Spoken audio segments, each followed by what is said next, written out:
Nicolás Maduro hacía referencia, bueno, prácticamente a una guerra para tratar de bajar los precios internacionales del petróleo, el venezolano, rondando los $70, cerró la semana pasada. Hoy se debería conocer 72. $72, debería conocerse hoy el cierre de la cesta petrolera venezolana, pero en promedio en este año 2014 ha estado por el orden de los $90. Sí.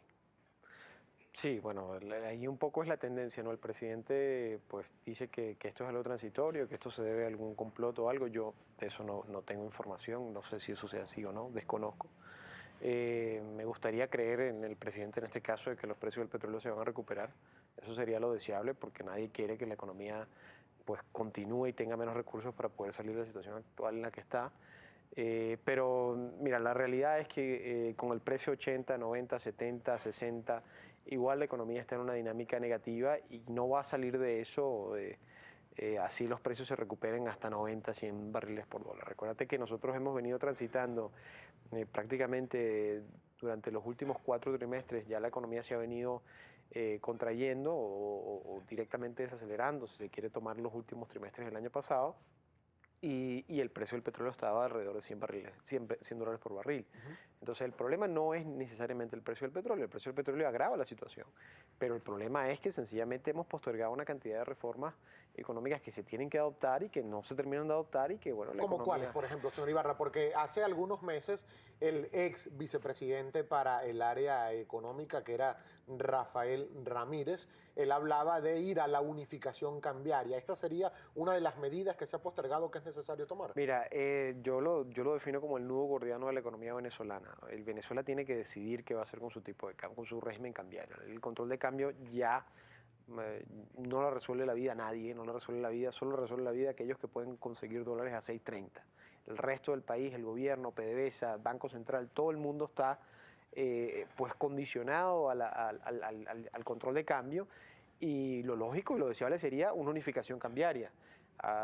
Ahora, hemos visto estos intentos en más de una vez. El ministro Ramírez, cuando era ministro, bueno, ahora sigue siendo canciller, Es canciller antes era sí. superministro, porque también era presidente de PDVSA, pero esto lo empezó Menéndez.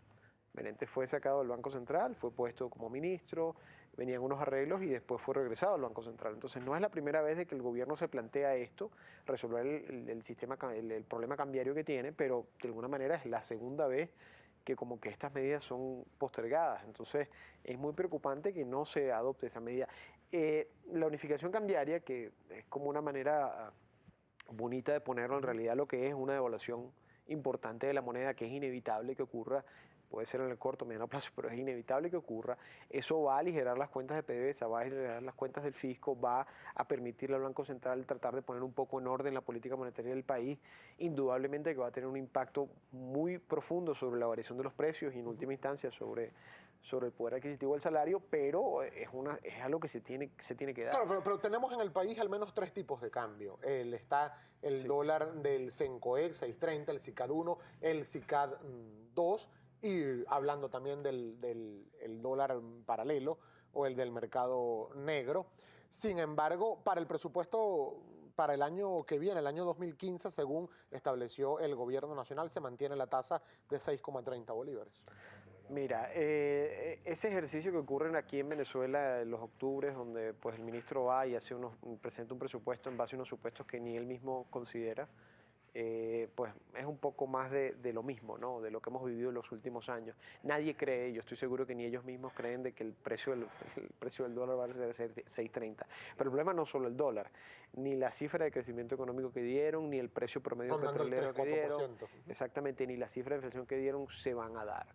Entonces, ese ejercicio, ese presupuesto que presentaron ahí, pues es ir a cumplir un requerimiento que hay que hacer, pero todos sabemos de que el presupuesto que termina realizando el gobierno es muy diferente a ese. ¿En cuánto estiman en Econométrica que vaya a cerrar la inflación este año? Y le pregunto por la opinión de la firma Econométrica, porque según el Banco Central de Venezuela, que es quien debería entregar esta cifra de inflación los primeros 10 días de cada mes, no la entrega desde el pasado mes de agosto, cuando estuvo cercana al 62%. Mira, Lo que ocurrió aquí con la última entrega del Banco Central de las cifras de inflación es que el Banco Central modificó los ponderadores. Hubo un cambio de metodología, pero no fue un cambio de metodología muy profundo porque lo que hicieron fue modificar los pesos en cada uno de los 13 componentes del índice para llevarlo al índice agregado. Ellos ubicaron la inflación en 63.3%, creo que era, cuando yo recalculé todo eso daba 66.5%. Todavía no sabemos cuál ha sido el cierre de inflación de septiembre, ni mucho menos octubre. Nosotros estamos estimando que a raíz de estos cambios que se hicieron, nosotros bajamos un poco nuestra previsión de 75 alrededor de 72,5. Para cerrar este año. Para cerrar este año. ¿Prevén que para el año que viene se pueda dar inflación de 3 dígitos en Venezuela? Es muy factible. ¿Por qué? Porque de alguna manera va a tener que llegar a una resolución del sistema cambiario, del esquema cambiario, va a tener que haber una devaluación muy importante de la moneda y eso se va a trasladar en los precios. Es un poco lo que Venezuela vivió en el 89, lo que volvió a vivir en el 96. Nosotros estimamos que se va a volver a dar en el 2015. Señor Ibarra, ¿qué le parece si nosotros en este momento pasamos a leer algunas inquietudes que nos llegan a través de nuestra cuenta en Twitter, @primerapágina, que como siempre está a toda la disposición de nuestra audiencia? Por ejemplo, nos escribe @Sidran Luis, el primer tema que estuvimos conversando, y dice: con mi sueldo no puedo comprar una nevera en el mercado privado, pero es justo que tenga que pasar 3 días de cola. ¿Sale adelante un país así?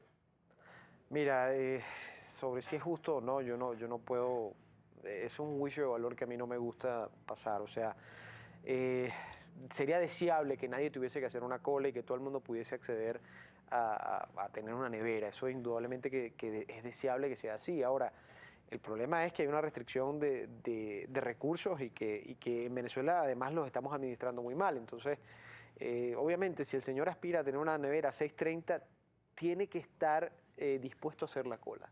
Y yo en ese sentido soy si el esquema que el señor desea es adquirir la nevera a 6.30 o lo que aspira, lo lógico es que ocurra la cola. ¿Por qué? Porque a 6.30 hay muy pocos dólares y todo el mundo quiere nevera.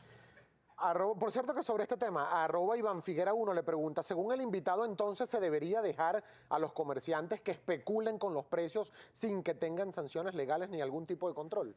Mira, el tema de especulación, en Venezuela se ha adoptado el tema de especulación siempre apuntando al comerciante, ¿no? Básicamente yo me agarro el producto, lo acaparo y entonces estoy jugando a que el precio va a subir. La especulación generalmente en materia económica es especulación financiera. Yo tomo un activo porque creo que va a subir de precio. Y se ha trasladado eso al argot, si se quiere, para definir a los comerciantes. Se les llaman escrupulosos y otras tantas cosas que se le dice a los comerciantes. En una economía de mercado, donde los precios funcionan, el comerciante no tiene ningún incentivo de estar acaparando productos. ¿Por qué? Porque acaparar producto y mantener inventarios es costoso. El comerciante tiene el mayor incentivo de adquirir el producto y venderlo cuanto antes. Lamentablemente, pues en una economía controlada como la que tenemos, donde los precios han dejado de funcionar, el comerciante opta por, en algunos momentos, pues agarrar el inventario y no soltarlo. Entonces, me dicen a mí, hay que dejar a los comerciantes. Yo creo en la competencia, yo creo que si tú permites más competencia, si tú le das a todos la misma posibilidad de acceder al mismo precio de los dólares, del dólar, pues entonces mira, lo lógico es que haya competencia y que los precios caigan.